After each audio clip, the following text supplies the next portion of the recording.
Hola a todas, esto es Petit Comité y estoy ni más ni menos con la ministra de Igualdad del Gobierno de España, Ana Redondo.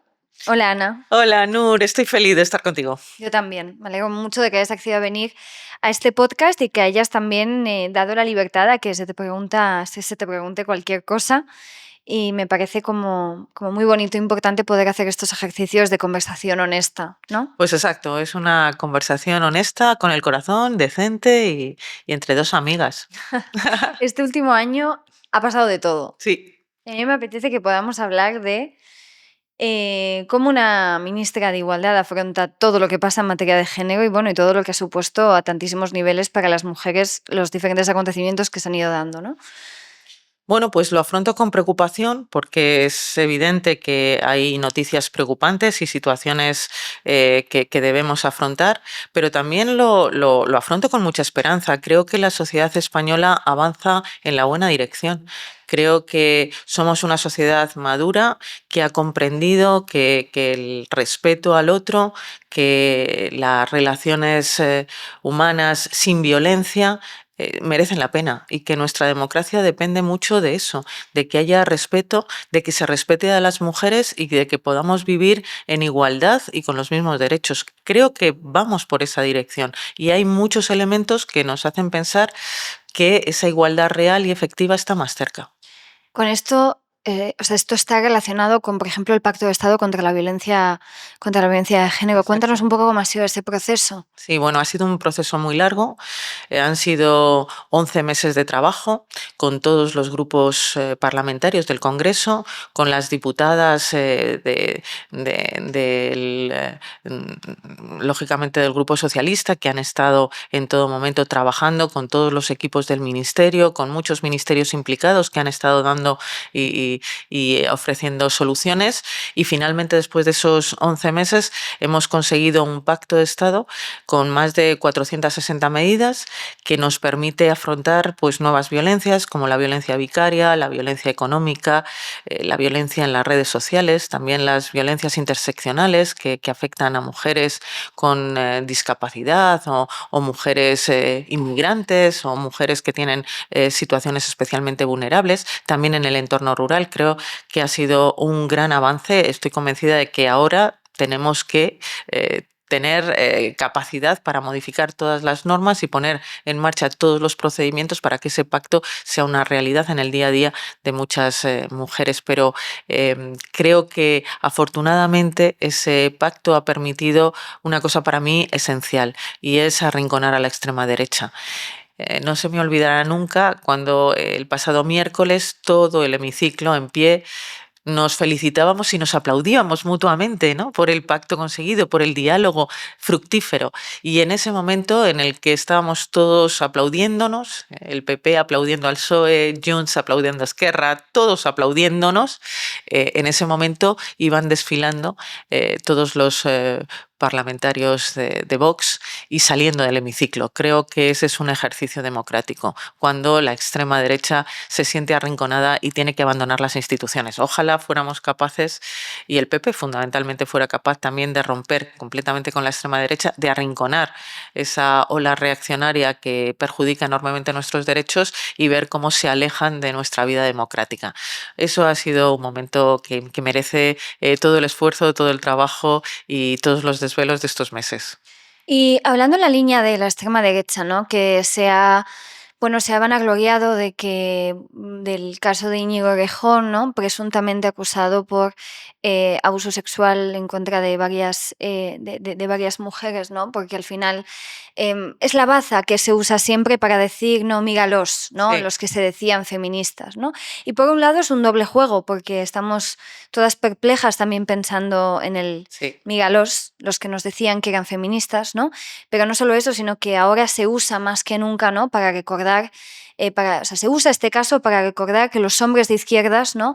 Son estos hombres también propensos a violentarnos y que no los hace nada mejores que los de, por ejemplo, la extrema derecha, ¿no?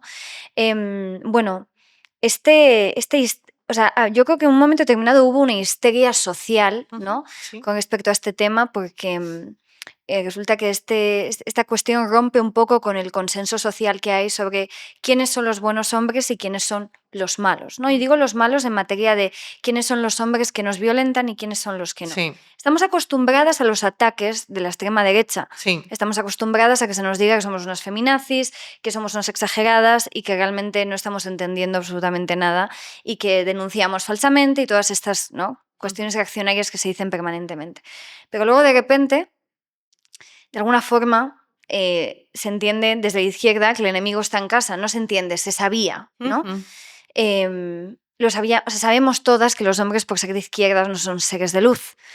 Pero yo creo que hay algo fracturado desde entonces. Y quiero saber qué opinas tú y qué opinas sobre todo de que a raíz del trabajo que ha hecho Cristina Fallarás de Sí. recopilar todos estos testimonios, hayan podido salir a la luz estos nombres. Sí, qué cosa más interesante la reflexión que acabas de hacer. Yo creo que es contradictorio que la extrema derecha niegue la violencia machista como violencia estructural y la violencia sexual sobre las mujeres como una violencia estructural y al mismo tiempo quiera no reconocer o implicar a la izquierda en este tipo de abusos y en este tipo de conductas absolutamente machistas, porque es precisamente la reafirmación de que es estructural. Es decir, como la violencia y el machismo es estructural y llevan con nosotros miles de años, encontramos machistas y actitudes machistas en todas partes, en todos los partidos, en todos los trabajos, en todas las profesiones, en todas las clases sociales, da lo mismo lo que se gane o no se gane o lo que se diga, porque el machismo es estructural y es transversal. Por eso se explican casos como el de Rejón, porque son casos que son consecuencia de una sociedad enferma de machismo, una sociedad que poco a poco va avanzando y España ha evolucionado enormemente. No te cuento lo que se vive y cómo se vive en otros países, ¿no? Y no hay que irse a Afganistán. Quiero decir, hay muchos países donde el machismo está todavía muchísimo más generalizado y es mucho más duro y violento. Creo que España en general es una ciudadanía que ha avanzado enormemente hacia una sociedad libre de violencias machistas, pero el machismo es estructural, lo vivimos todas. Todas tenemos situaciones machistas. Creo que ninguna mujer en España de una cierta edad pueda decir, no, yo es que jamás he tenido que soportar una actitud machista. Todas lo hemos soportado. Por lo tanto, creo sinceramente que el machismo es algo intrínseco a la sociedad.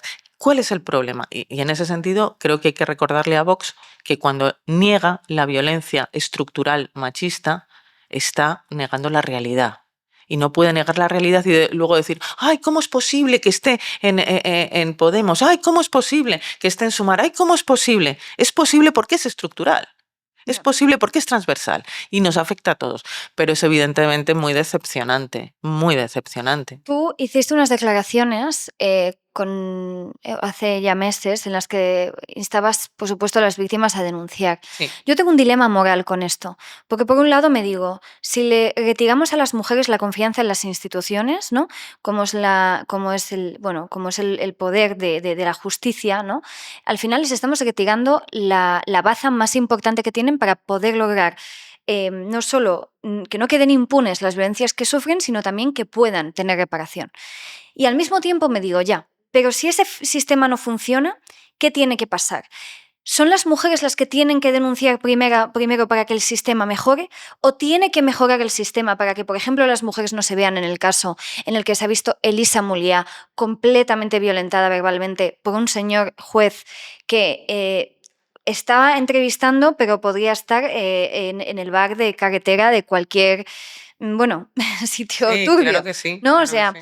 entonces me digo, ¿qué va antes, no? ¿La gallina o Sí. el huevo? Al final, yo no quiero ser la que diga, yo no quiero ser la que inste a las mujeres a no denunciar. Ujú. Pero está claro que si las mujeres no se sienten en la suficiente seguridad para denunciar, lo que están haciendo es encontrar vías para poder hacerlo, como es en el caso de Cristina Fallarás, ¿no?, a través de su cuenta, escribiéndole y contándole esos casos.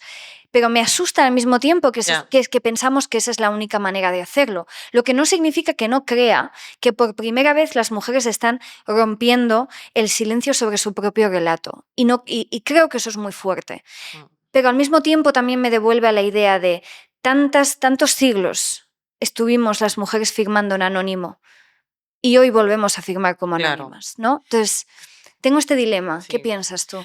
Creo que hay que trabajar en paralelo. Quiero decir que las instituciones y las políticas públicas tienen que avanzar, pero es imprescindible también ser conscientes de que vamos abriendo caminos con cada denuncia. Estoy pensando en Ana Orantes. Ana Orantes paga con su vida. Paga con su vida, pero su vida ha permitido una ley contra la violencia de género, una ley integral que ha salvado vidas, muchas vidas. Cuando Jenny Hermoso denuncia y se mantiene en la denuncia, está diciéndole a la sociedad, oiga, es que estas actitudes machistas no se tienen por qué soportar, es que esto es machismo y no lo voy a aguantar. Y eso está haciendo que muchas jóvenes, sobre todo, se den cuenta de que actitudes machistas que están sufriendo, probablemente sufren a diario, no son normales y no se pueden normalizar. Por lo tanto, está abriendo camino para que ese tipo de actitudes se excluyan de la vida social. Cuando Giselle Pelicot, con todo el desgarro de su alma y sabiendo lo que le ha estado sucediendo durante años, denuncia y alza la voz, exponiéndose claramente a la mirada del mundo entero que está poniendo los ojos en ella y está sabiendo las aberraciones a las que le han sometido, está diciéndole a las mujeres, no tengáis miedo, la vergüenza cambia de bando. Es verdad que el sufrimiento personal es enorme, es verdad que el sacrificio es enorme, es verdad que Elisa Mouliá ha tenido que padecer a un juez absolutamente antiempático y que no entendía lo que estaba viendo y viviendo. Es cierto, pero también es cierto que eso nos permite a la sociedad española avanzar. Y ese tipo de actitudes ya no van a ser soportadas si se producen mañana pasado, porque ya hemos visto que ese tipo de actitudes nos avergüenza, nos avergüenza. La actitud de ese juez es muy similar a la actitud del fiscal del caso Nevenka hace 20 años. Ese fiscal fue apartado del juicio y estoy convencido de que este juez va a pagar por esa falta de empatía y esa falta de coherencia y esa falta de justicia. Creo que el coste personal es enorme, y es verdad, y hay que reconocer a estas heroínas del día a día que van abriendo camino y nos permiten a todas las que vamos detrás no normalizar actitudes y ser conscientes de que tenemos que denunciar y tenemos que acabar con este tipo de actitudes que nos dañan como sociedad, nos dañan como democracia y por supuesto nos dañan como mujeres. Y si pudiésemos mirar, estoy de acuerdo con parte de lo que dices, ¿no? Lo único que te preguntaría como muy concretamente, tú también como constitucionalista, ¿qué tiene que pasar en la judicatura para que no tengamos que encontrarnos ante el obsceno ejemplo de que, como tú misma dices, el caso de Nevenka de repente se vuelva a reproducir en una... Eso es lo increíble. Eso es lo que a mí Eso me es lo que es preocupa, ¿no? Eso intolerable. es lo que es Sí, intolerable. Es sí. como, ¿cómo puede ser y sabemos que existen formaciones para jueces en materia de género? Sabemos que existen en lo penal, en lo civil, ¿no? Pero ¿qué falta en la judicatura para que la cuestión de la perspectiva de género, porque la perspectiva de género lo que al final intenta poner sobre la mesa en materia de juicios, es decir, sabemos que hay prejuicios contra las mujeres. Entonces, lo que queremos evitar a través de la perspectiva de género es que esos prejuicios perjudiquen a las mujeres, ¿no? Pues, por ejemplo, el prejuicio de que las mujeres son unas mentirosas, el prejuicio de que las mujeres quieren algo detrás ¿no? Hay una segunda intención detrás de lo que hacen. Entonces, yo sí que creo que deberíamos abrir la reflexión como sociedad, como activistas, como políticas, en materia de qué hace falta para que el poder que tiene que regularse solo, ¿no? Como es el poder judicial, que no tiene que estar regulado ni por el poder legislativo ni por el poder ejecutivo, sí que pueda estar desarrollándose en un marco que nos dé la garantía de que es un marco con perspectiva de género, que protege, que protege no solo los derechos de las mujeres, sino los relatos de las mujeres, ¿no? Porque el impacto que tiene las respuestas y las preguntas del juez Carretero sobre Elisa Mouliá no solo afectan a Elisa Mouliá, nos afectan a todas. De repente ninguna queremos ser Elisa Mouliá. De repente todas ¿no? Como de repente tenemos esta ansiedad social de ¿en qué momento se me ocurriría a mí pasar por este proceso? Y luego Pero fíjate, Dime. Nur, que ese estereotipo Ujú.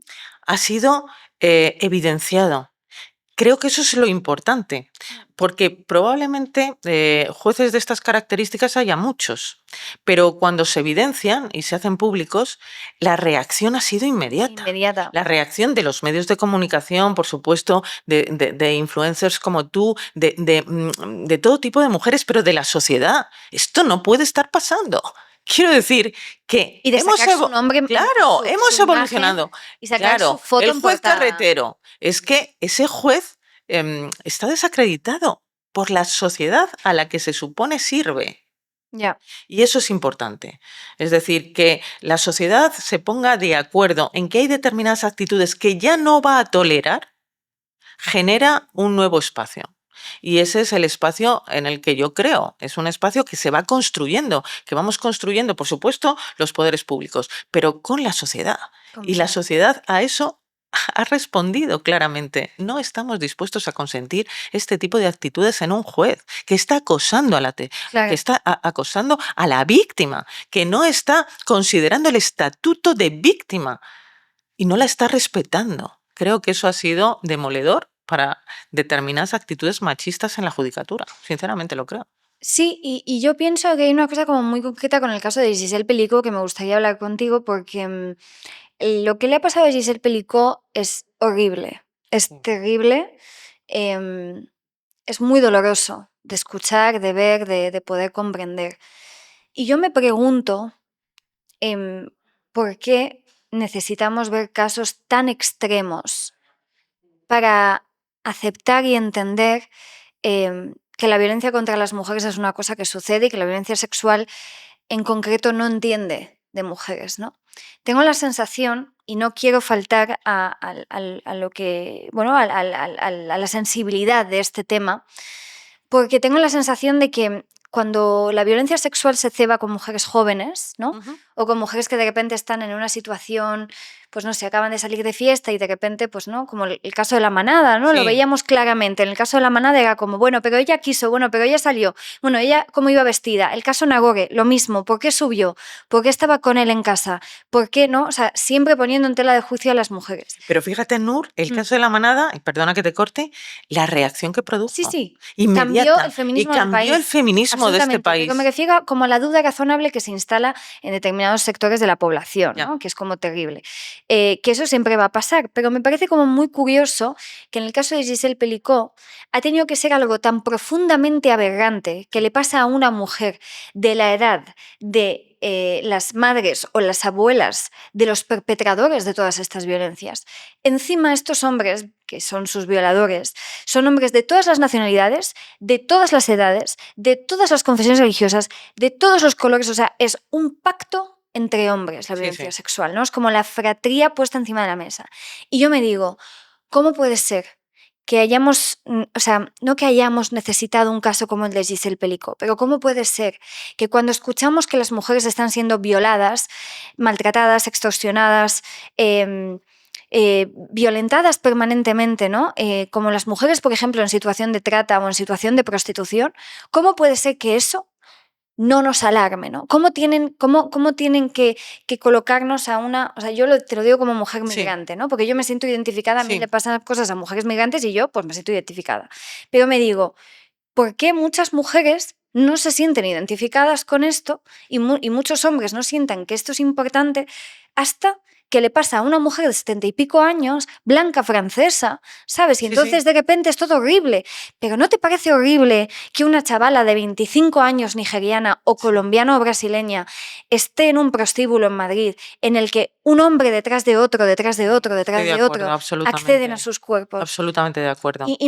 Es un poco trampa, ¿no? Porque se está comparando un caso de un juicio con el tema de la prostitución, pero creo que tiene sentido. ¿Tú qué Sí. opinas? Sí, que volvemos a lo de siempre, ¿no? El machismo está tan profundamente arraigado en nuestra sociedad que ha permitido todo tipo de aberraciones. Ha permitido la prostitución, ha permitido los abusos, ha permitido la transgresión de cualquier igualdad.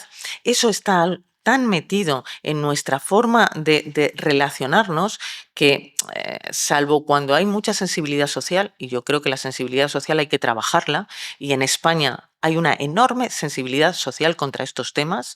Yo eso sí que lo Más que en compruebo, Francia, mucho más seguro. que en Francia, pero mucho más que en ningún otro país prácticamente de nuestro entorno. Somos el cuarto país según el Índice Europeo de Igualdad. Eso no es casual, eso es que nos hemos trabajado todo tipo de políticas contra la violencia y contra las brechas. Bueno, y lo habéis hecho Y lo justo hemos después hecho. de después Claro, de una dictadura claro, que duró bastante tiempo. O exacto, sea, para mí tiene exacto. muchísimo mérito lo Claro, que pasa en España. claro, y venimos de celebrar, porque estamos celebrando los 50 años de libertad en nuestro país. Pero es que hace 50 años las mujeres eran tratadas como ciudadanos de segunda o tercera. No teníamos ninguna autonomía para firmar un contrato. No podíamos irnos al extranjero sin la autorización del padre o del marido. No podíamos, por supuesto, tener una cuenta corriente a nuestro nombre. Quiero decir, venimos de esa sociedad donde la violencia contra las mujeres era diaria e impune.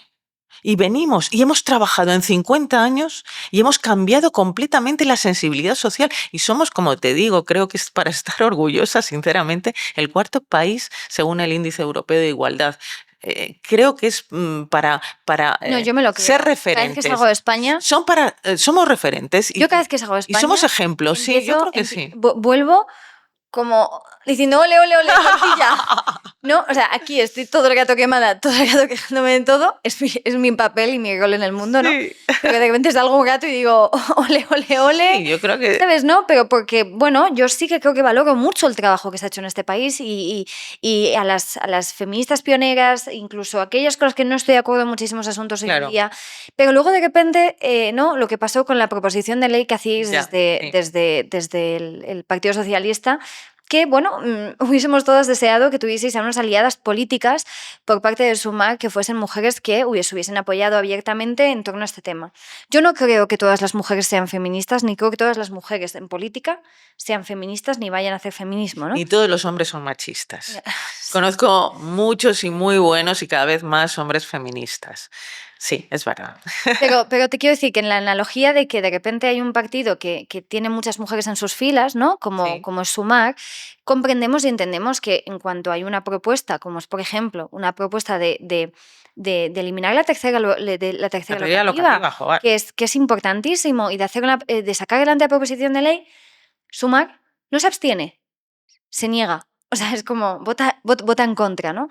Entonces, claro, ¿en qué posición política deja eso a las feministas del Partido Socialista y en qué posición nos deja también a las feministas que estamos deseando que salgan políticas feministas y que sin embargo vemos de repente como, igual que para determinadas cosas sí que hay pacto y consenso, no vamos Sí. a pintarlo todo de negro No. porque no es así, en otras cosas decimos, pero ¿cuál es el problema y en qué momento nos parece que es normal que en un país en el que se habla de igualdad como se habla, salga pues aquella manifestación de aquella que decía, ¿cómo era la frase de mis putas del Raval? Ay, calla, no me digas eso, no me recuerdes ese momento porque lamentablemente está en el diario de sesiones del Congreso y fue tan decepcionante escuchar aquella frase. Yo no lo entendía, me costó muchísimo entender aquello. ¿Cómo alguien desde la tribuna del Congreso puede hablar de mis putas del Raval? Pero ¿desde cuándo son tuyas? ¿Desde cuándo puedes decirle a una mujer puta? ¿Desde cuándo? Me pareció todo tan tremendamente decepcionante y triste. Nos quedamos solas, es verdad, en aquella votación. Yo creo que la política decente es volver a intentarlo. Volver a intentarlo, quizá con más tiempo, quizá con más diálogo, quizá viendo dónde podemos encontrar los puntos de apoyo, pero yo creo que una democracia decente que aboga por la igualdad y los derechos de las mujeres en igualdad a los de los hombres no puede mantener la prostitución como un limbo en el que se maltrata a las mujeres cada día, se las extorsiona, se las machaca completamente, se convierten en inhumanas por el hecho de ser mercado y por el hecho de que sus cuerpos son moneda de cambio, eso es inviable en una democracia avanzada como es la española y como creo que la sociedad española reivindica. Es incompatible. Yo no puedo entender una democracia como la nuestra, con esa sensibilidad social hacia los derechos de las personas y de las mujeres, por supuesto, compatibilizando con no fijarse en las mujeres que sufren víctimas de la prostitución. No me parece decente, no me parece honesto, no me parece democrático. Y creo que hay que intentarlo, pero en democracia hay una cosa fundamental, que es el tiempo.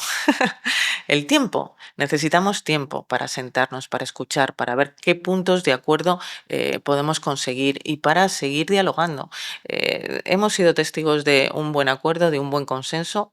461 medidas nos avalan y creo que podemos repetir otro consenso en torno a la prostitución. Pero fíjate, Nur, yo creo que también necesitamos un debate social. Es decir, que las instituciones podemos dialogar, ponernos de acuerdo, buscar la fórmula, el mínimo común múltiplo, todo eso lo podemos hacer las instituciones, pero también necesitamos que ese debate esté en la calle y que haya un debate social, que los medios de comunicación, los medios online se centren también en ese debate. Preguntemos a la sociedad. Estamos elaborando una encuesta cualitativa y cuantitativa sobre qué opinión tienen los ciudadanos y ciudadanas de este país en torno a la prostitución. ¿Cómo la conciben? Creo que eso es importante, saber dónde está la sensibilidad y la mayoría. Eso no significa que no estemos donde vamos a estar. Y yo soy socialista y mi partido en las 2 últimas conferencias es claramente abolicionista y yo tengo un mandato de abolición de la prostitución y voy a continuar con esa senda y ese camino. Pero sí que creo que nos tiene que acompañar la ciudadanía, porque cuando las instituciones no van en conjunción con la ciudadanía lo tenemos más difícil. Entonces yo Estoy de acuerdo. quiero saber dónde está la ciudadanía, porque creo, de verdad, Nur, creo que mayoritariamente está en la abolición de esa violencia Sí, yo radical también contra quiero las pensarlo. mujeres. Y también quiero pensar que muchas veces no tenemos las herramientas suficientes para saber realmente si lo que pensamos es tanto bueno o es malo, ¿no? Mucha gente se siente un poco culpable con decir, buah, es que no sé bien qué pensar Sí, porque tampoco sé bien a quién estoy dañando, ¿no?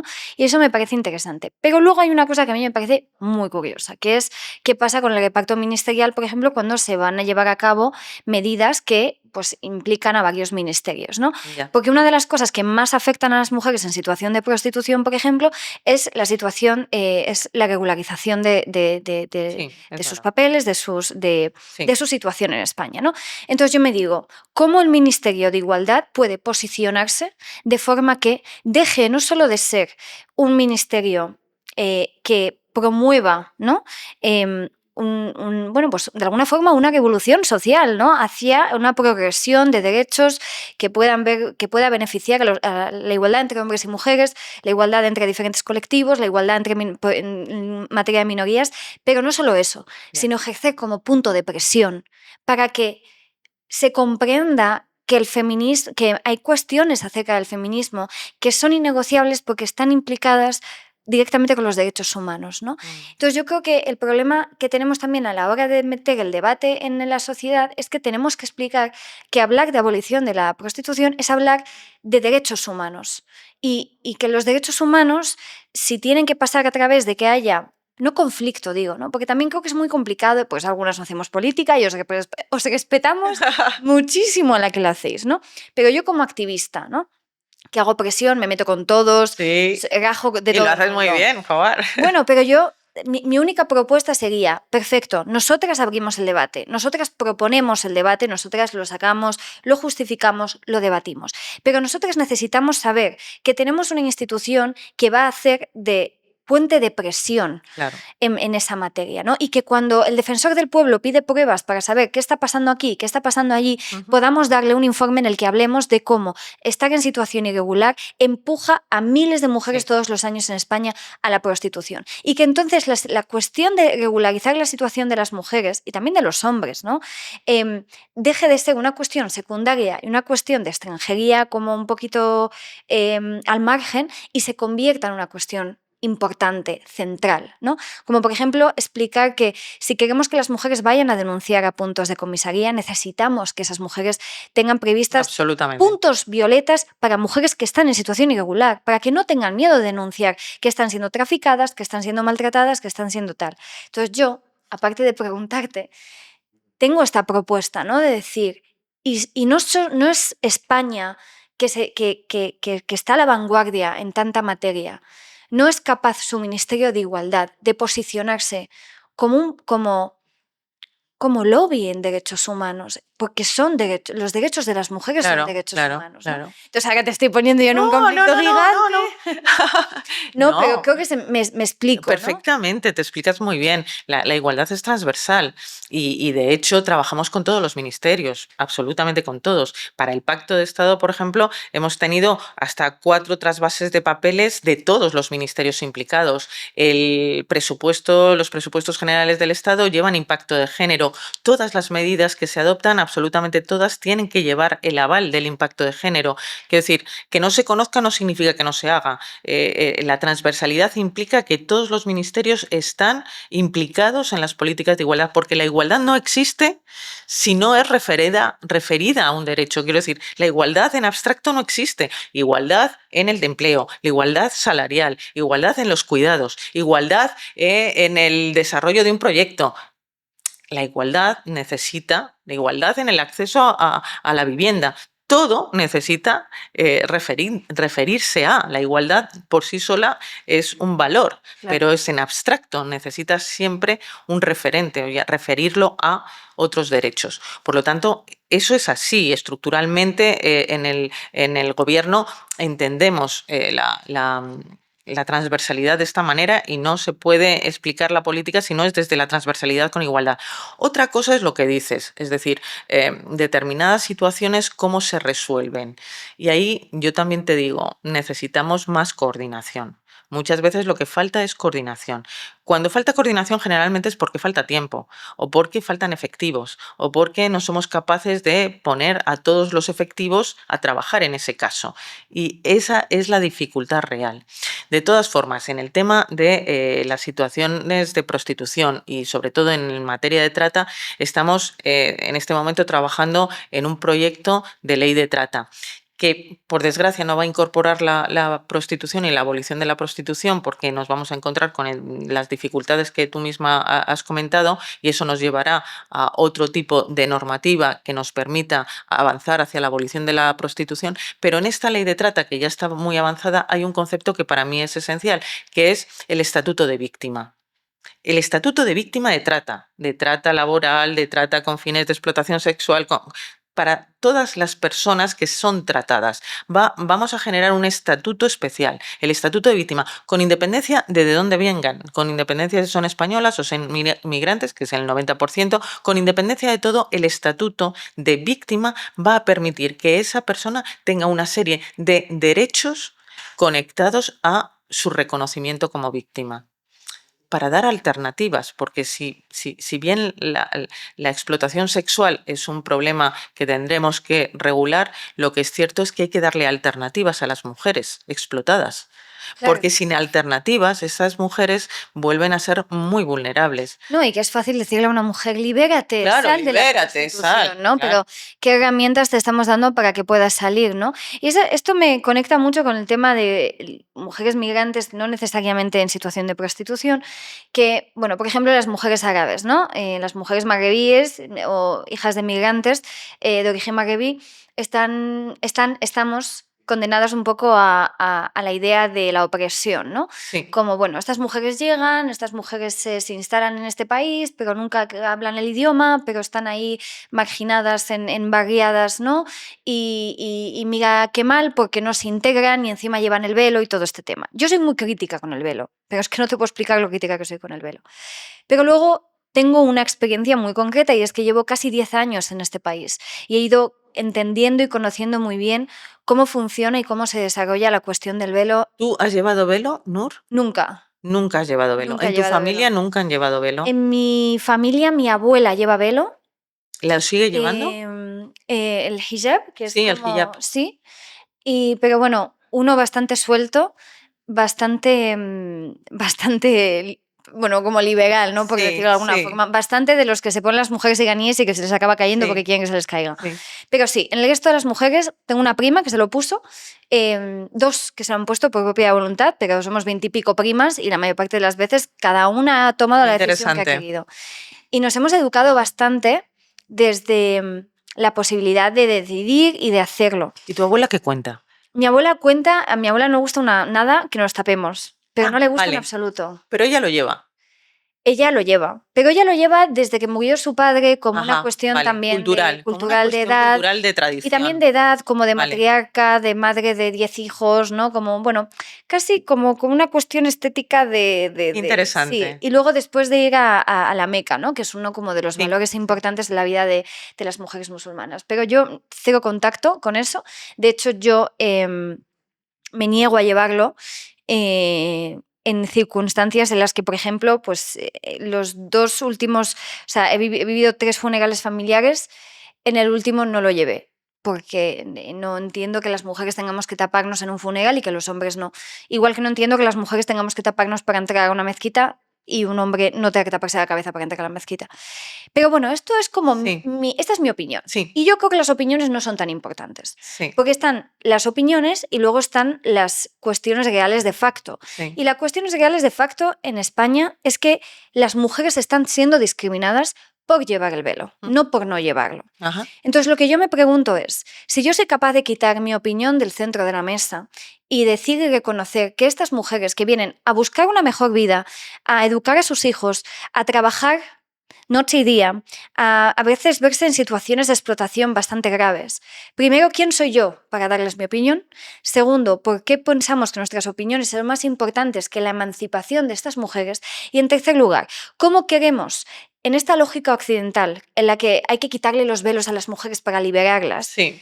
cómo queremos que las mujeres puedan acceder a ningún tipo de libertad si se les prohíbe, por ejemplo, o no se les permite trabajar en sitios en los que mujeres sin velo trabajan?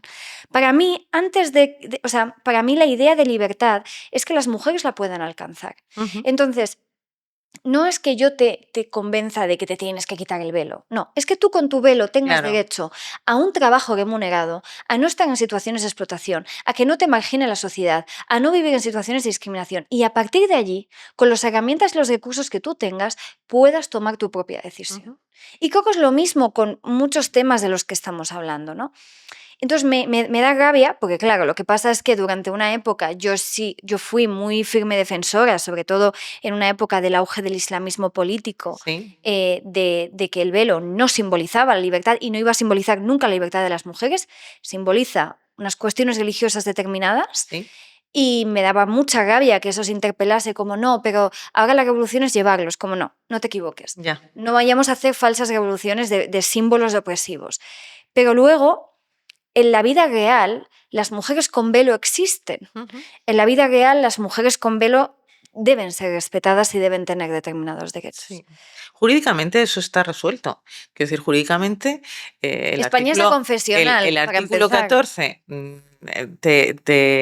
considera inconstitucional y por lo tanto ilegal cualquier discriminación. Cualquier discriminación. El artículo 16 garantiza la libertad de culto.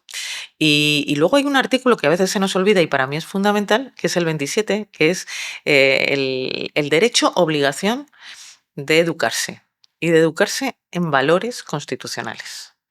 Esa es una clave muy interesante que pasa desapercibida y sin embargo es la razón por la que la educación es obligatoria. O sea, para mí, si hay una clave en la obligatoriedad de la educación, es precisamente para que haya un universo axiológico de valores que compartimos. Y ese universo es el de los derechos humanos. Y por eso los adolescentes que se han ido manifestando estas últimas semanas en sus institutos, porque en la Comunidad de Madrid, por ejemplo, Ujú. los institutos tienen la potestad para poder autorizar o no el uso del velo. Sí, lo sé. Entonces, ellas han salido a manifestarse porque ellas quieren seguir estudiando y ellas tienen derecho, ¿no? Reivindican su derecho a llevar el velo mientras estudian. Para mí es que no es debatible. Es Ujú. como el derecho a la educación Claro. es mucho más importante de lo que pueda pensar un centro, de lo que pueda pensar el otro. Sería interesante, sin embargo, ver cómo se podría desarrollar esto en un juicio. Pero Sí. este será Eso otro sería muy capítulo. interesante. Sí, y esto sería otro capítulo y tendrías que volver. Eso Una sería muy última cosa interesante. que me parece importante antes de que te vayas.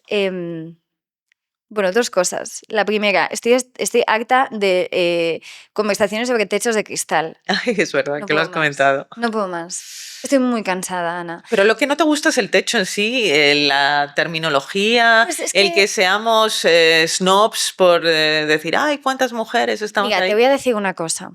Yo cuando te conocí y empezamos a tener unas de las primeras conversaciones, lo primero que me llamó la atención de ti es que pensé, Ana no necesita un techo de cristal.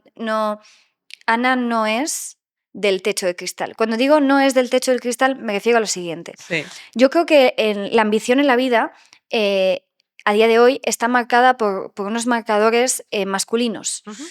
patriarcales, que nos Sí. dicen cómo se alcanza el éxito, cómo una se siente emancipada, independiente y que lo ha conseguido todo en la vida. Y creo que hay algo muy evolucionario que está pasando en esta generación. Bueno, tus hijas están más o menos de mi generación, que es como estamos un poco viendo que a lo mejor no funciona tanto como se nos están vendiendo las cosas. Y a lo mejor nos estamos dando cuenta de que algunas de nosotras, no queremos romper techos de Sí. cristal, que a lo mejor estamos bien en lugares intermedios en los que podemos hablar con las que quieren subir muy arriba y con las que sabemos que se van a quedar abajo, Sí, ¿no? sí. Y van a recoger esos techos de cristal.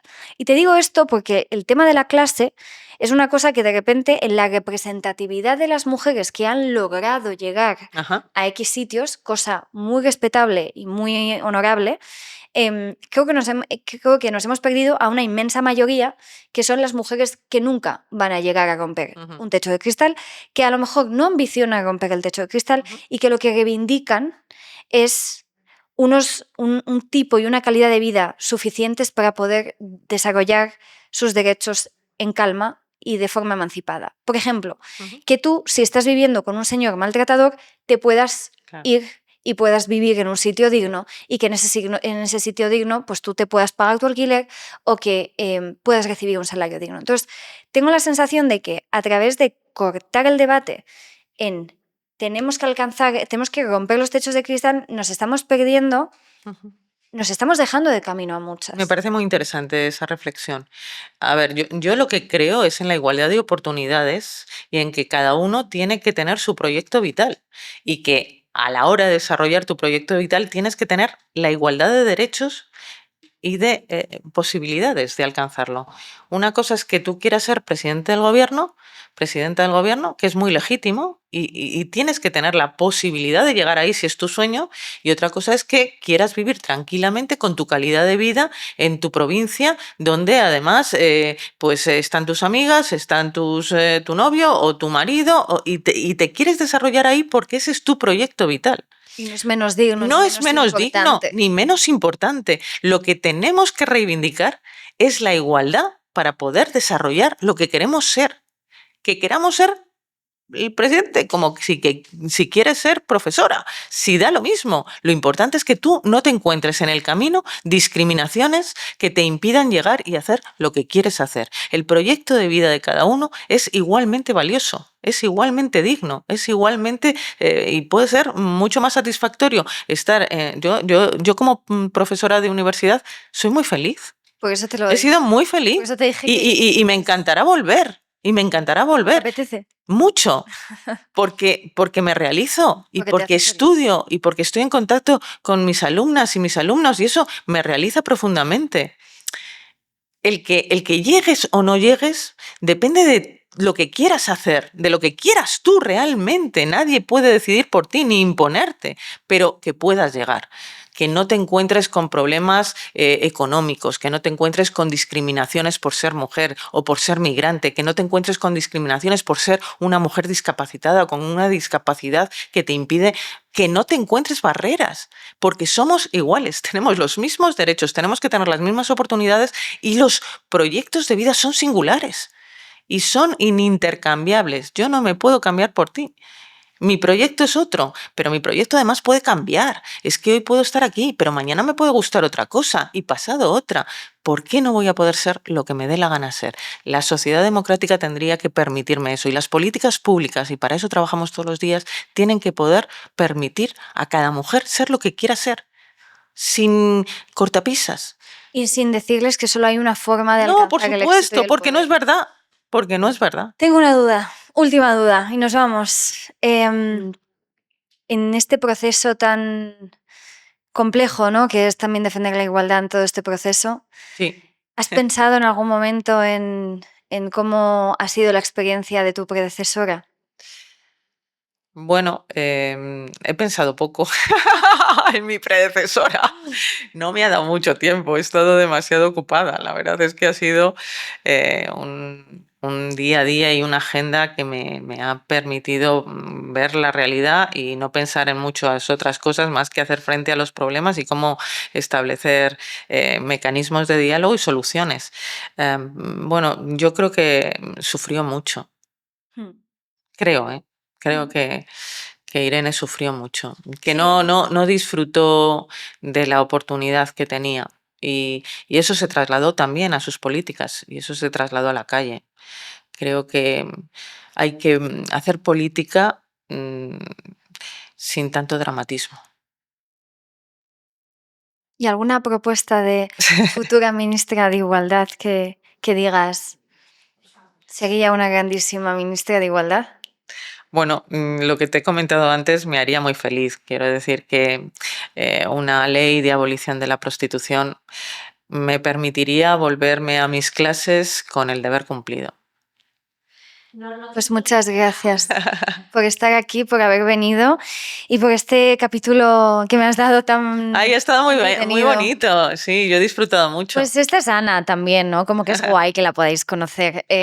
Muchas gracias, de verdad. Oye, quien quiera que venga al ministerio a tomar un café, Sí, y de hecho también. invitarla a otro sitio para que vaya a hablar y Sí, podamos sí, hacer invitadme, ruido. por favor. Invitarla. Sí, Muchas sí. gracias, Ana. Pues esto es todo en este capítulo de Petit Comité. Nos vemos muy pronto.